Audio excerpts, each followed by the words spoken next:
the art of a body punch. I mean, there's always something so in the audience is like amazing is the wrong word to use, but when a good body shot lands and you see a boxer almost wince and just like crumple, the brain seems to say that, but something in the brain or the body says this is over, you're done. And maybe us on the outside who've never taken one of those don't understand just how bad it is. I think when someone gets knocked out from a head punch, I get that it's a lot more, it's a lot more apparent what's happened, and it looks sore. You're like, the funny thing is, it's not sore at all.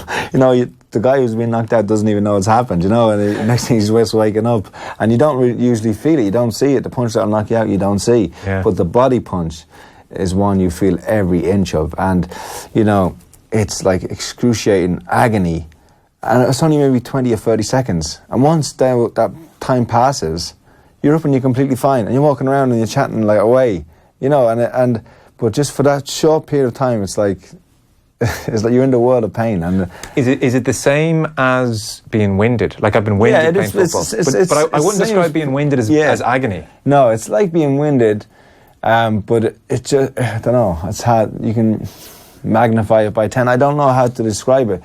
Winded, kicked in the balls, and punched all in one. Yeah, maybe. So you just can't move. You can't breathe. It's like your soul has been sucked out of you. You just can't. You can't. It's like your full body and all your muscles are in contraction, and you just can't do now. No, there's nothing you can do. And it's like there's this internal panic of like I can't breathe, and. So you can't breathe. There is that winded effect. You can't. You just can't breathe. So if you've only got 10 seconds, so we've all been winded, and until it comes back and you go. You can't do anything. Obviously 10 seconds isn't enough time for you to get back up and fight, so you're just done. Well, it's not like you'd think, and that's the thing, comparing it to a knockout to the head or the chin, is like people just see this, you've just been winning, you're just on the ground, like just get up, just like people would say, no matter what pain I was in, I would just get up, but you're just not able to, and you're not even able to stand up. No, you can't. No, and Paddy Barnes, you can condition yourself in some ways. I know David Hay was critical of Paddy Barnes, saying you have to train hard and you have to do conditions, and you can condition yourself to a certain extent, but once you take a punch like that in the solar plexus, there's nothing you can do. I was going to say, because I was reading, I did a quick Google of the best body punchers, and I've seen Golovkin mentioned, I've seen Cotto mentioned. Henry Armstrong gets a few mentions. He's way back when as almost the inventor of the solar plexus. He would have been 1930s, 1920. Okay. He was a great fighter, the first time to win all at the time, the lightweight, the middleweight, and I don't think he went. No, I think he won 3 championships or 3 divisions. So he's like one of the all-time greats. Actually starred in the movie.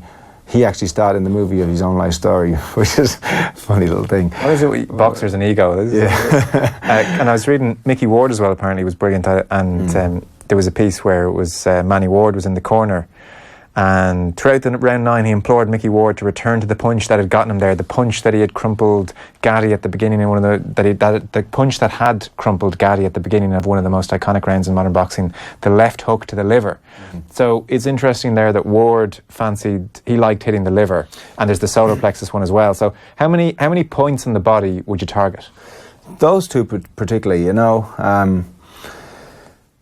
just to realize, Barry McGuigan was a great body puncher, left hook to body, and he kind of coined the term the floating rib. So that's what he used to call it. The bottom one. Yeah, I think the one that kind of connects to, the one just on the lats there.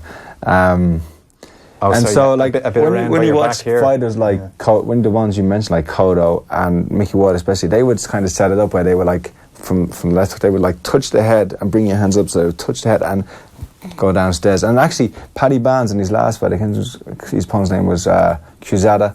Paddy Barnes actually did the same thing and stopped his opponents, where you just hook upstairs quite soft.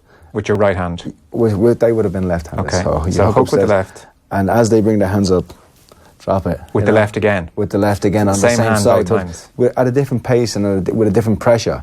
That's kind of a little way to, a little trick to knock people out, is changing the speed of your punches and changing the pressure of your punches, the power that's in the punches, because you can get your opponent kind of acclimatized or adjusted to being hit at a certain pace and a certain power, and then when a punch comes at a different power and speed, it kind of has a stunning effect. So like, it sounds like a very simple thing. Right hand, you might, throw on top of their head, and then they move their hands up, and then right in at the body. Yeah. Can you decide last minute? So say you say, well, look, I'm throwing this first one way or another is a dummy punch, effectively. So throw the first one, they move the hands up. They may be anticipating the body shot, so they might then put their hands back down. Can you decide last second to go high or low? Yeah. And that's the art of boxing. Well, sometimes you might have a pre-plan, but sometimes you improvise. And that's what you described as boxing. Thinking ahead and showing your opponent something and getting them used to seeing something and just establishing rhythms in the fight and patterns.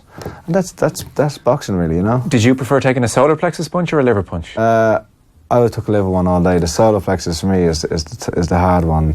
I remember one day I was in the gym, I was sparring George Groves, and we always had very close spars, Right. I was always very competitive, always very respectful and very competitive, and we would go at it, and it was one day, in whatever round it was, I had hurt him with a right hook to the head. He was coming at me, we were trading, I hurt him with a right hook to the head, and I just stepped off, because it was just a spar, and I didn't, I don't know if he was really hurt, but I could see it was a good shot, so I just stepped off and moved around, jabbed around a bit, and the next exchanges two after, we were trading again, and he got me right in the solar plexus, and no one saw it, but I just went. I said, and he just stepped off me, I just went like that, and he just smiled and shook his head at me, and Adam just said, "What happened there? What happened there?" And I just said, "Oh, don't ask, But I never really got them in fights. I stopped a couple of opponents with body shots. Right.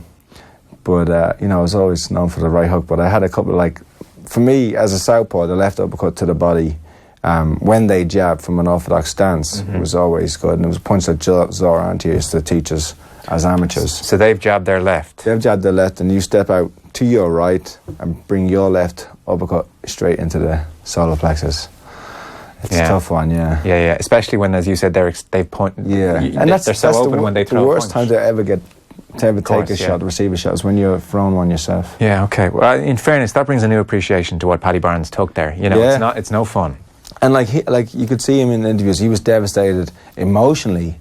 He was, but physically he was perfectly fine. He could probably fight again tomorrow. It's not like. Yeah. So it almost bugs you when you get done by a body shot. It's like a sneaky one. He'll really be annoyed that it happened, because he was doing so well in the fight, and who knows how it would have played out going ahead. Rosales is a serious fighter, he's a really good champion. So more so than a really good knockout to the head, which might take a few minutes to come back from, a body shot, it ends your fight, but then pretty quickly you're almost back to 100%. Yeah. So it's the most frustrating way. Especially one like that where he was doing so well and winning the rounds up to that point. Okay. It was just over like that in an instant.